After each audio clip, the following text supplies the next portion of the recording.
I'm Alec Hanson here in Miramar, Florida, about to spend the day with Eduardo Correa, giving him a marketing makeover. This is brand new. Look like it's time to rise and get in the game. Gonna change some branding, not afraid to fly. I can't even wait to finally touch down with the camera click. Let's light up that stage. Time to start your brand new golden age. It's your time to shine. Cameras on you. Brand new. So Eduardo, I have good news and bad news. Okay. The bad news. Do you trust this guy at all? The bad news is there are no realtors. Oh my god. Okay. There are no realtors for you. I mean, there's plenty of realtors, but not today. They're not here. They're not. Okay. They're not here. They're somewhere out in the ether. The good news is we believe in you. I believe in you, and so I had to pick someone that I want to bring up and take their game to the next level, and you came to mind. So we brought the whole team here, and whether you like it or not, because I know you don't, we're going to revamp your social media, and we got the magician here, Alec Hanson. Yeah. And Like, that's the plan. I'm sorry I lied to you, but I knew if I told you this, you wouldn't come. All right, now that I've officially just cornered you, terrified you, put the huge lights on your face, we're gonna talk about you for as long as it takes. So we were just rapping a little bit in there about your story and how you got into lending. So let's start there. How did you find this crazy industry? Before I was going to lending, I was working in Wells Fargo. I was a personal banker. How did you find your way to Wells Fargo? I was working in sales. I was selling cars. Selling cars? Yes. Before that, I was working as a concierge for a luxury condominium for about 2 more years, and then that's it. And so when did you come to the States? 9 years ago. 9 years ago. Yeah. Sounds like there's a story there. It is. I was born and raised in Cuba. When I was about 26 years old, I decided to come to the United States. Okay. But since there's like kind of embargo between this Cuba and the United States, I couldn't come straight, so I had to go from Cuba to Ecuador and then crossing like 9 countries to come here. It was about 9,000 miles. What keeps you in this business? The reason, like, just for me to know that somebody's buying a house and I'm helping them, that's the best.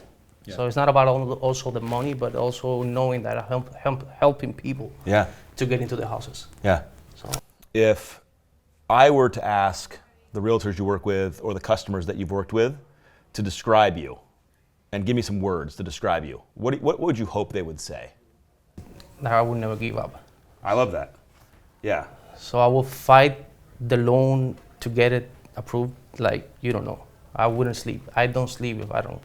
Well, why do you feel that way though? It's in me. It's I have to. If I give a pre-approval to somebody, it's because I know I'm going to get it done, and that's the way I'm.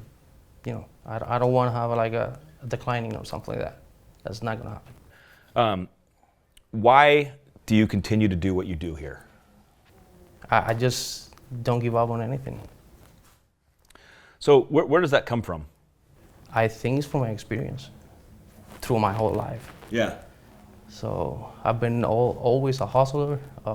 So if I want to do something, I want to also be the best. I know that it takes a long time to do it, but I'm trying always to not also be the best, be my best.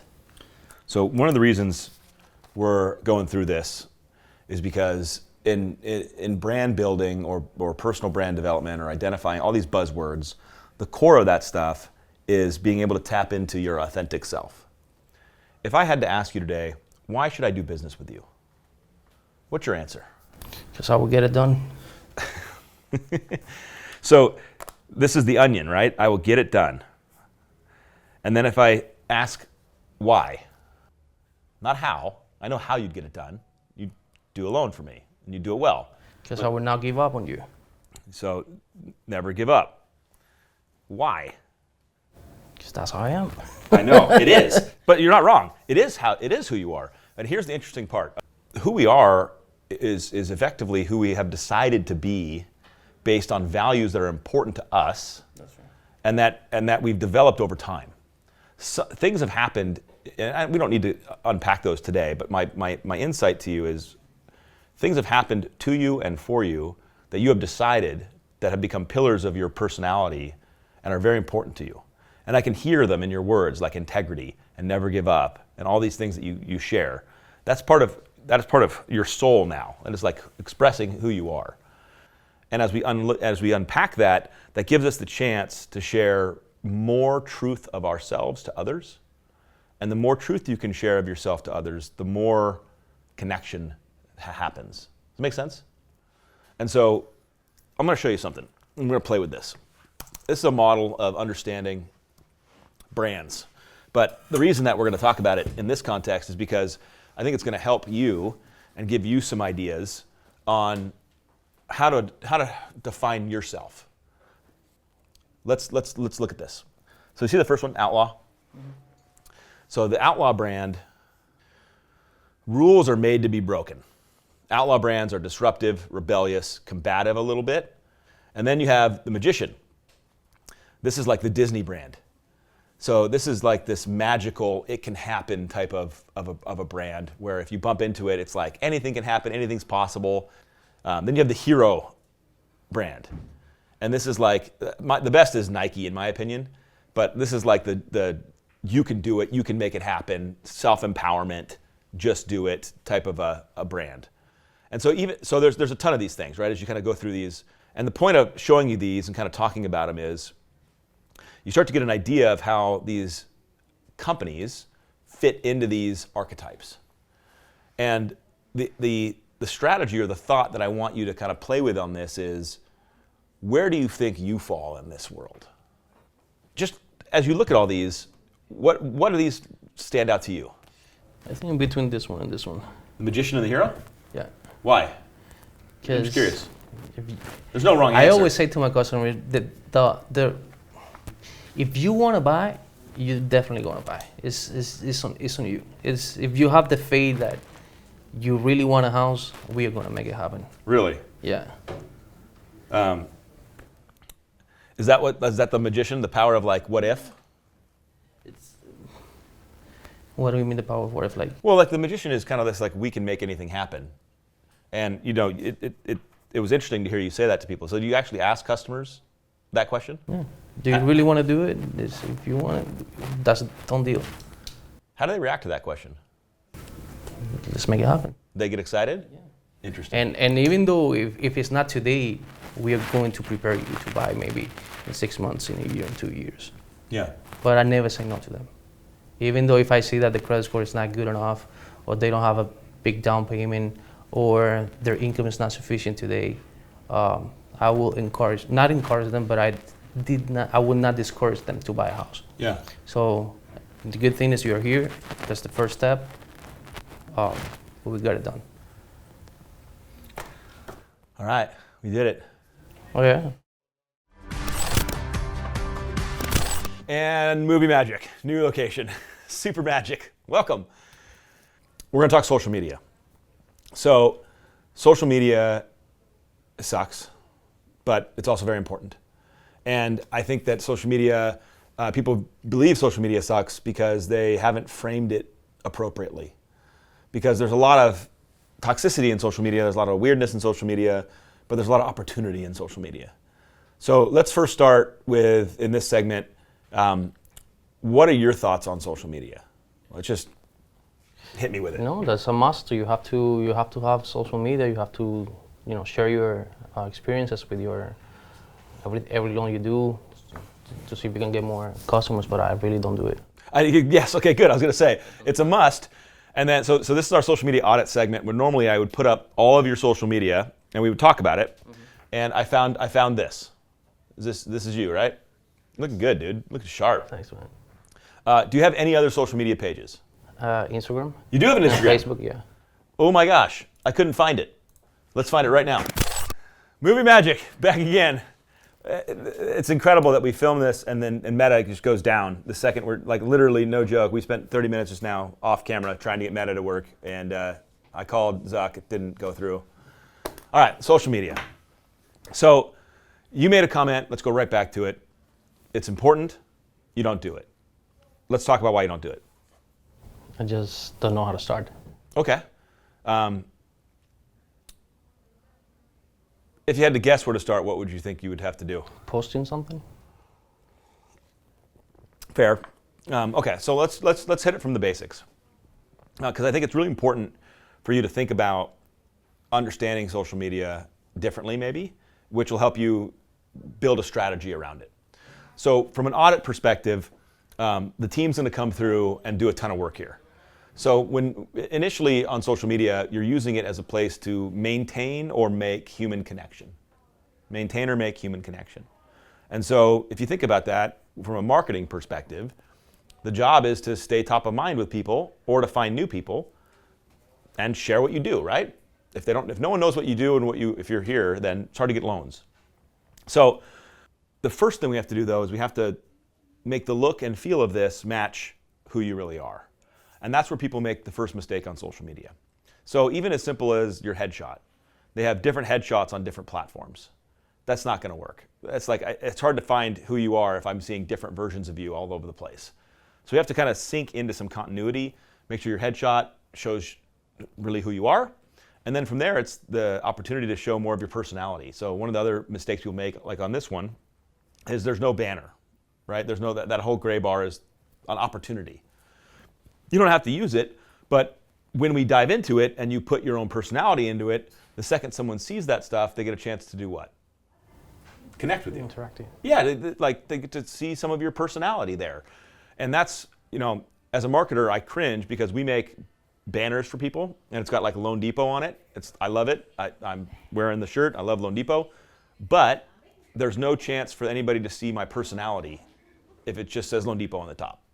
So back to the banner, we need to have something that showcases your personality because the first thing someone sees in your social media is what you choose to show them. And that's where people make their first mistake is they don't choose to show their personality. What else is holding you back from social media? Because I'll be honest, I'll tell you a truth.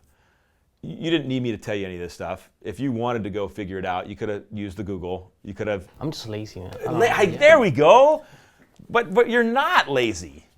In that regards, yeah. But so let's peel back the onion a little bit. Like, why do you feel like you're lazy in this regard? Because you're not lazy in other areas. You obviously work very hard. I have no idea. Just I don't know. I don't know how to start, and then I just keep it that way. Okay. So when we film videos later today, any feelings about that? No? Just totally ready? In control? Easy? No insecurities, no fears? Yeah, bullshit. Finally I got like the real Eduardo to come out a little bit. So, are you ready to give social media a real try? Yeah. Like consistent, determined, unstoppable? All right. I believe you. Yeah, I'll do it. We're going to put the cameras on. Let's do it. All right, let's make it happen.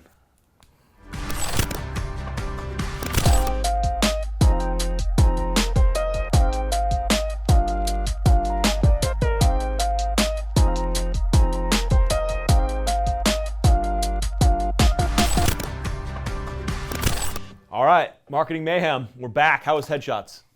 Easy, Amazing. right? Yeah. Just good-looking man. Just photos. Yeah, it's all good. All right, so this is going to be a meaty segment. We're really going to dive in now. We've kind of hit some high-level notes. We've talked about what kind of makes up your brand personality. We're going to kind of unleash that as we get forward here. But let's get really tactical. Okay? So in this segment, we're going to go through social, what I call physical, or what we do with our referral partners, and local. So there's lots of marketing opportunities. And what I want to do right now is go through your entire plan, understand it, and then iterate with you and come up with some new ideas to kind of launch into. So the easiest way to break this down is the work week. We got 7 days. Walk me through kind of what your days look like. What do you have structured, what's unstructured, and give me an overview of what Monday through Friday and Saturday, Sunday look like. Wake up in the morning around 7 a.m. Okay. 7:30, I'll go to the computer, to the office, and I'm start reviewing the obligations. Okay, so at 7:30, you're turning on the email. Yeah. Okay. About 9, I review all the obligations, and I'll go over the pipeline. Then after 10, I start calling my realtors. Okay, so about 10, you're starting to call realtors. Yes. Unpack the strategy for me. Like, what does it look like? I have a list of realtors. Okay. And I put some notes when was the last time I spoke to them, and then I have like a reminders. Yep. How long do you spend calling agents then? It depends with the realtor. For example, I have a realtor, the most I can speak to that person is maybe 10, 15 minutes because that person is super busy. But there are others that want to talk to you for hours. Yes, they do. Yes. But basically it's about 20 minutes per. Okay.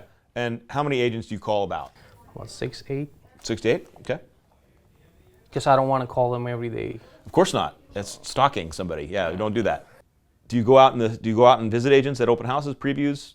You're just dialing for dollars. I don't do any of that. How many agents on your calls tend to be cold calls? None of them. At this point, they all know you. Yeah. Okay. So you're perfect. You've got a very, I don't want to call it old school, but I'm going to call it old school. You got a very simple strategy. Yeah, simple's good. I like simple. And simple doesn't mean bad. Simple just is what it is. Let's talk through some opportunities, and let's talk through your realtors first. So I'm going to throw stuff at you, and we're going to build something that you can choose to use or not use. The opportunity is to scale up the agents you want to do business with. And so you should do this quarterly. Like quarterly, every 3 months, you should repoll the list of the top, let's call it 100 agents in your marketplace. And you should look at that top list every 90 days. And Mellow Market pulls that for you, right? So you can pull it up. And then what you would do is you'd look at the top 100 and you would compare it to the ones you're working with. You got to put them in A, Bs, and Cs. A's are the people you're working with, B's are the people that know you, that you're not working with, and C's are people that don't know you and you're not working with. And so once we do that every 90 days, now you have a little more of a strategy around your agents than it's just organic. You need to challenge yourself to not be so organic. So for example, if you have 8 agents that use you and know you all the time, like you're their main guy, then you need to make sure that you're talking to them once a week, minimum. And you need to make sure you talk to them every week, minimum. So it's not organic anymore. You got to put it on the board and be like, when do I call these people? Because what's happening with those agents that use you and know you? They're being marketed by somebody else. Mm-hmm. Of course they are. Somebody else is calling them every week. Now you got your Bs, and your Bs are people that know you, but they may use you, they might not. You might get a deal here or there, or you're trying to like break into them. Like they know you, you call them all the time, but they haven't given you any business yet, they're still giving it over here. Those people also need a weekly call. So I hate to be so simplistic, but no doubt, if you're using whiteboard strategy, check boxes. Just straight up, like I checked them, I called them. And then you erase that every week, and then and if you look up and there's no checkbox, it's like I gotta call them. And that way, you're not leaving anything to chance. I would encourage you to think about face-to-face, adding in a strategy. It's unbelievable opportunity. Because if you're hunting the Bs and the Cs, the people that you really want to open up relationships with that don't know you yet or that you just barely know you, the best thing you can do is walk into their open houses and show them that you're working. The best thing. I'm convinced of this. Over 22 years, I am more convinced than ever that the best thing you can do to build relationships with agents is to show up when they're working. So here's the strategy. On Wednesdays, Saturdays, and Sundays, you need to go to 4 to 6 of these babies. What you would do is you'd go down to either online, they have them online, or at the realtor board. You'd get the list of what's open. You'd look at it. You'd see, okay, where are my agents? Where are the ones I'm hunting? Who are the A, B's, and C's on this list? And then from 1 to 4 on Wednesday, you're in your car going and walking into their house. All right, we are going to go to our next segment, which is how to build the content strategy of what to say, because that's everyone's main excuse. I don't know what to say. We're going to do that first, and then we're going to put the camera on. Are you ready? Magic fist bump. We have a crowd here. The cameras don't show the crowd. We got a crowd here. We got some help. We got some audience participation, which is good, because we're going to solve the problem or the excuse that is rampant in content creation, which is I don't know what to say. We're going to be building a content calendar. We're developing a content strategy. And so simplistically put, we're going to come up with topics that we're going to make videos about. Make sense? If you had to picture the clients you care about, what are they like? What are they dealing with? What are their problems? Income, Okay. credit, Yeah. assets. Okay. So we're starting high level. Are they first-time home buyers or are they second home buyers? Mostly first time. Okay. So write down FTHB. Now I'll take the pen. We'll hand off here. So if you had to list 10 things that a first-time home buyer needs to understand, right? 10 things. Micro topics. Just one thing. Credit. Credit. Yeah. Now, give me another one. Income, Yep. assets, Yep. employment history, I'm going to write down job. Yep. co-signers in case they need it. Cosigners. Yeah, absolutely. So right now, this is 1, 2, 3, 4, 5, 6, 7, 8, 9, 10, 11, 12, 13, 14, 15. 15 ideas in what? A minute and a half? Like a minute and a half. Now,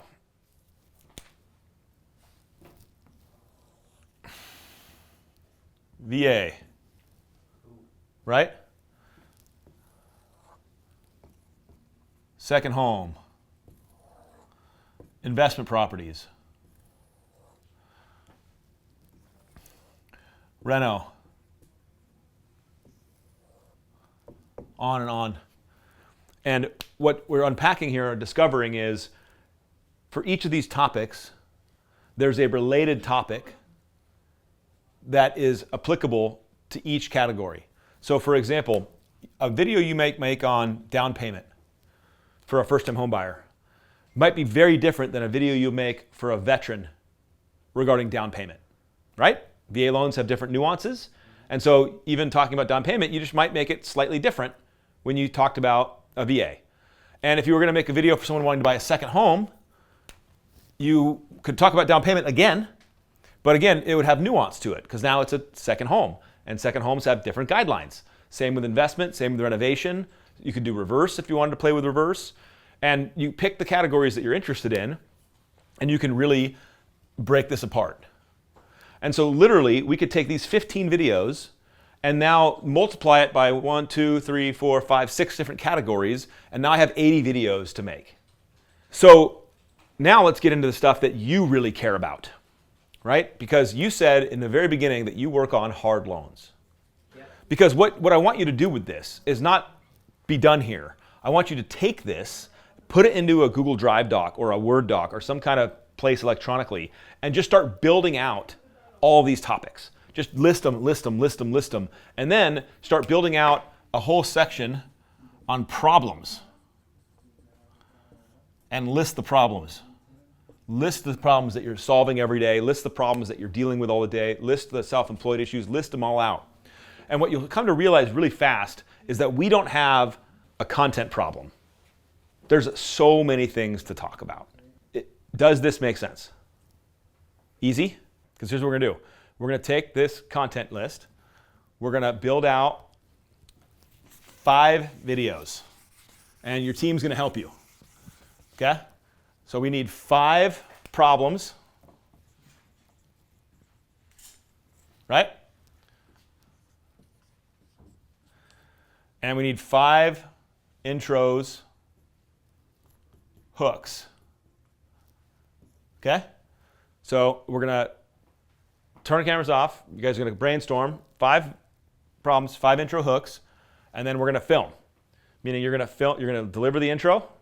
We're going to do it a couple times. Like so you get kind of relaxed. Okay. And then we'll hit the second half and then the close, and we'll be with you the whole time. But this is going to be your chance to get some reps under your belt. But this team will help you come up with all this stuff so you're not alone. Make sense? All right. We're going to do the magic fist bump now. Magic fist bump. Doing it. Boom!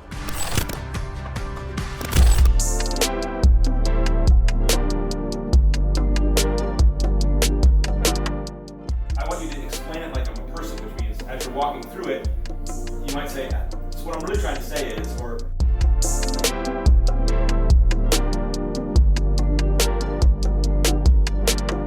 no está en 700, ni siquiera en 650. Todavía podría ser calificado por un préstamo.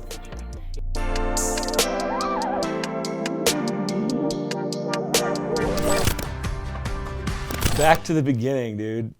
So, did you have any clue what was going to happen today I didn't. when this guy sucked you He in? didn't say anything. I'm pointing to Mario off camera. He's sitting over here. Don't, ignore him. But he knows me, and there's a reason behind it. So, Dude, you worked hard today. You worked really hard today. You put like a real day of effort in. Are you as tired as I am? So, what did you expect when you first walked in here? What were you thinking was I going to thought happen? it was just a meeting with realtors. That's it. And what happened? Then I saw you and know it was not true what you told me. What do you what do you take from today? What do you remember? So I mean, I know you're going to process a lot from this. There's a lot of stuff we're going to send afterwards, but like what's your There's take? still a lot to do from my end. Good. Like, the two camera businesses, and I have learned a lot today as well. So it's step by step, but if I follow what you're telling me, I'm pretty sure that I'm gonna go into the path that we're trying to from the very beginning. What did you feel about doing all those videos? That I have to keep doing it, because this is just the first video that I did. Yeah. I'm pretty sure that it was not my best me, myself, whatever. But every time that I do a new one, it's going to be a better video. Yeah. What's maybe one or two of your big takeaways from today? That it's never enough. What you're doing, there's always something else to do. That was the biggest takeaway. Like, do you think you're doing okay? You think you're doing good, but then you realize that there's a lot to do. Well, the good news on that is that it's opportunity. Yeah. And the double good news is that the hard work and the uncomfortableness is what keeps other people away. And that's where it's lonely at the top sometimes, because the top performers do things not everybody's willing to do. And if you can really take bites at a time, get good accountability, get around a team that wants to come on the journey too, it'll get lighter, it'll get easier. All right, man. Well, I cannot wait to see the next step of your journey, dude. You did it. You got through today. Now it's just tomorrow and the rest of your life. So Yeah. it's going to be fun. I appreciate you, man. This was awesome. Thank you.